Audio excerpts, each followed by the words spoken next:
बोलो गुरुदेव भगवान की जय। प्यारे कृष्ण कन्हैया लाल की जय। श्री मार्कंडेय महापुराण अध्याय 4 चतुर्व्यूहावतार विधि का वर्णन। मार्कंडेय जी बोले, हे जैमिनी, वह ज्ञानवान सब पक्षी इस प्रकार द्रोण के पुत्र हुए थे। वह विंध्य पर्वत में वास करते थे। तुम उनकी उपासना करके सब पूछो। महर्षि जैमिनी मार्कंडेय मुनि के यह वचन सुनकर जहाँ वह धर्म पक्षी वास करते थे उसी विंध्य पर्वत में गए। जब वह पर्वत के निकट पहुँचे तो पक्षियों के वेदपाठ का शब्द उनके कान में सुनाई पड़ा। उस समय वह अत्यंत अचंभे में होकर चिंता करने लगे। क्या आश्चर्य है, ब्राह्मण गण पक्षी रूप अवलंबन करके भी स्थान की श्रेष्ठता से श्वास जीतकर स्पष्टता और निर्दोषता सहित अविश्राम वेद पाठ करते हैं। इन बालकों के तिर्यक योनि में गिरने पर भी जो सरस्वती ने इनको नहीं त्यागा, यह और भी अचंभे की बात है। इससे जाना जाता है कि बंधु वर्ग, मित्र व घर की समस्त अभीष्ट वस्तु सभी छोड़कर चली जाती है, किंतु मात्र सरस्वती कभी नहीं छोड़ती। मुनि श्रेष्ठ जैमिनी ने इस प्रकार चिंता करते करते पर्वत की कंदरा में प्रवेश किया और देखा कि वह विप्रगण पत्थर की चट्टान पर विराजमान है। संपूर्ण दोषों से रहित उन सब पक्षियों को वेद पाठ करता हुआ देखकर शोक और हर्ष के वशीभूत होकर सबसे कहा, हे द्विजगण, तुम्हारा मंगल हो। मैं व्यास शिष्य जैमिनी तुम्हारे दर्शन की लालसा से उत्कंठित होकर इस स्थान में आया हूँ। अत्यंत क्रुद्ध पिता के शाप से पक्षी रूप अवलंबन करना पड़ा है। ऐसा जानकर शोक ना करना, क्योंकि सब प्रारब्ध का ही फल है। देखो, धन मान आदि विपुल विषय संपन्न श्रेष्ठ वंश में किसी महात्मा का जन्म होता है और फिर वह उस द्रव्य के नष्ट होने पर वही भीलों के द्वारा सांत्वना को प्राप्त होता है। कोई दान करके भी भीख मांगता है, कोई वध करके निहत होता है, कोई दूसरे को निहत कराकर अन्य के द्वारा मरता है। तपस्या का क्षय होने से इसी प्रकार की घटना होती रहती है। मैंने अनेक बार ऐसी घटना देखी है। इस प्रकार भाव अभाव परंपरा द्वारा सब जगत निरंतर व्याकुल हुआ है। इस प्रकार मन में विचार कर तुम शोक ना करना, क्योंकि शोक व हर्ष इत्यादि से अभिभूत ना होना ही तपस्या का फल है।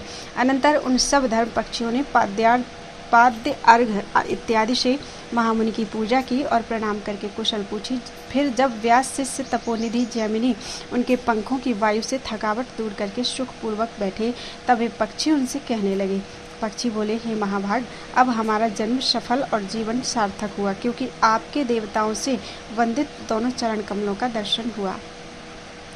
पितृदेव की कोपाग्नि अत्यंत प्रबल होकर जो हमारे देह में वर्तमान रहती है, हे विप्र, वह अब आपके दर्शन रूपी जल से शांत हो गई। हे ब्रह्मन, तुम्हारे आश्रम के मृग पक्षीगण व्रत लता त्वक शाद तृणादि पर्यंत सबकी कुशल तो है, अथवा हमारा यह पूछना ही अनुचित है, क्योंकि जो आपके निकट निवास करते हैं उनको फिर अमंगल कहाँ। अब आप किस निमित्त आए हैं, अनुग्रह पूर्वक उसको प्रकाशित कीजिए। आपका आना और देवताओं का संसर्ग दोनों समान है। सुतराम नहीं जाना जाता कि किस भाग्य के बल से आपका दर्शन हुआ। जैमिनी बोले, हे द्विज शार्दूल, मैं जिस कारण रेवा नदी के जलकणों से सिंचित हुआ इस विंध्य पर्वत की मनोहर कंदरा में आया हूँ, सो सुनो। महाभारत शास्त्र में कई संदेहों के होने से मैं पूछने के लिए भृगुकुल धुरंधर महात्मा मार्कंडेय मुनि के निकट गया था और महाभारत के प्रति संदेह उनसे पूछे थे। उन्होंने कहा कि विंध्याचल में महात्मा द्रोण के पुत्र वास करते हैं। तुम वहां जाकर उनसे पूछो, वही तुमसे इन प्रश्नों का उत्तर विस्तार सहित वर्णन करेंगे। मैं उनके ही वचनानुसार इस महापर्वत में आया हूँ। अब तुम मेरे उन सब प्रश्नों को भलीभांति सुनकर यथावत व्याख्या कर दो। पक्षियों ने कहा, यदि वक्तव्य होगा तो कहेंगे, आप निशंक चित्त से कहिए। जो हमारे बुद्धि गोचर होगा वह क्यों नहीं कहेंगे। 4 वेद, समस्त धर्मशास्त्र व सब वेदांग व वेद संबद्ध जो कोई शास्त्र ही क्यों न हो। हे द्विजोत्तम, यद्यपि सब ही हमारे बुद्धि गोचर हैं, किंतु तो भी हम प्रतिज्ञा नहीं कर सकते। अतएव महाभारत में आपको जो संदेह है, निशंक चित्त से आज्ञा कीजिए। यदि मोह ना हो तो हे धर्मज्ञ, वह अवश्य ही आपसे कहेंगे। जैमिनी बोले, हे निर्मल चित्त विहंगम गण, महाभारत के बीच जिन सब विषयों में मुझको संदेह उत्पन्न हुआ वह सुनो और उनकी व्याख्या करो। मेरा संदेह यह है कि जो सब कारणों के भी कारण हैं, और समस्त ब्रह्मांड के आधार हैं। वह जनार्दन वासुदेव निर्गुण होकर भी किस निमित्त मनुष्य हुए थे? एक द्रुपद की कन्या द्रौपदी किस प्रकार 5 पांडवों की पत्नी हुई थी? यह महान संशय है।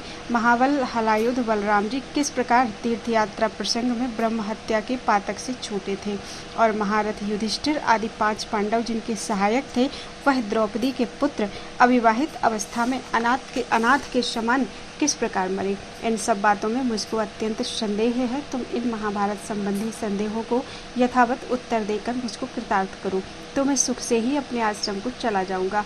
पक्षी बोले, जो देवताओं के अधीश्वर, सर्वव्यापी और अत्यंत प्रभावशाली हैं, जो पुरुष रूपी अर्थात आत्मा, अप्रमेय, शाश्वत और अव्यय रूपी हैं, जो वासुदेव, शंकरसन, प्रद्युम्न और अनिरुद्ध रूप चतुर्व्यूहात्मक हैं, जो त्रिगुण और निर्गुण हैं, जो उत्तम और गरिष्ठ हैं, जो वरेण्य, अमृत, यज्ञांग और निखिल चराचरात्मक हैं, वेदांत शास्त्र में जिनके स्वरूप का कुछ थोड़ा सा वर्णन किया गया है, सब जगत में जिनकी अपेक्षा अन्य की सूक्ष्मतर और बृहत्तर नहीं है, यह संपूर्ण विश्व जिनके द्वारा व्याप्त है, जो अज और जगत के आदि हैं, इस संसार में आविर्भाव, तिरोभाव, दर्शन और आदर्शन इत्यादि सब कार्य जिनके द्वारा संपन्न होते हैं तथा जो उनसे अतीत जगत के सृष्टिकर्ता और संहारकर्ता कहे जाते हैं, उन भगवान विष्णु को नमस्कार है, जो आदिदेव और चारों मुखों से समाधि चारों वेद उत्पन्न करके तीनों भुवनों को पवित्र करते हैं, उन ब्रह्मा जी को ध्यान के सहित नमस्कार है।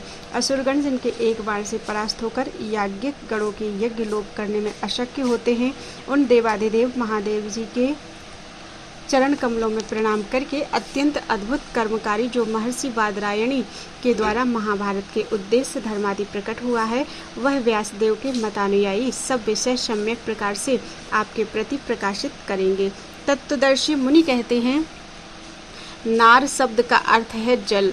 प्रथम वह जल ही एकमात्र जिनका अयन है अर्थात घर था, इससे उनको नारायण कहते हैं। हे ब्राह्मण, वही अनंत लीला निधान भगवान विभु नारायण सगुण और निर्गुणात्मक द्विविध रूप से 4 मूर्ति में अवस्थित हैं। उनकी एक मूर्ति जो अनिर्देश्य अर्थात वाणी के अतीत है, पंडित गण जिसको शुक्ल वर्ण कहते हैं, चंद्र सूर्यादि समस्त तेज पुंजमय पदार्थ रूप ज्वालामाला से जिनके सब अंग अवरुद्ध हैं, जो योगियों को एकमात्र आश्रय स्वरूप हैं, जो नित्य रूपणी और जो मूर्ति तीनों गुणों का अतिक्रमण करके दूर निकट स्थित रहती है,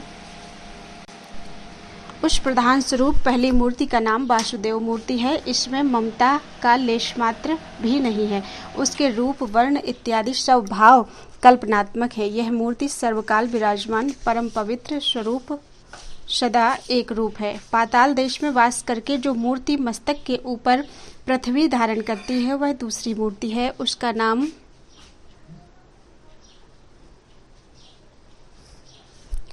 उसका नाम शेष अर्थात संकर्षण है। इस मूर्ति ने तामसी होने से तिर्यक योनि का अवलंबन किया है। भगवान नारायण की जिस मूर्ति के द्वारा संपूर्ण कर्म सम्यक प्रकार साधित होते हैं, जिसके द्वारा प्रजा पालन आदि सब कार्य संपादित होते हैं, और जो मूर्ति धर्म स्थापन कारिणी अर्थात धर्म की रक्षा करने वाली है, उस सत्य गुणमयी मूर्ति का नाम प्रद्युम्न मूर्ति है।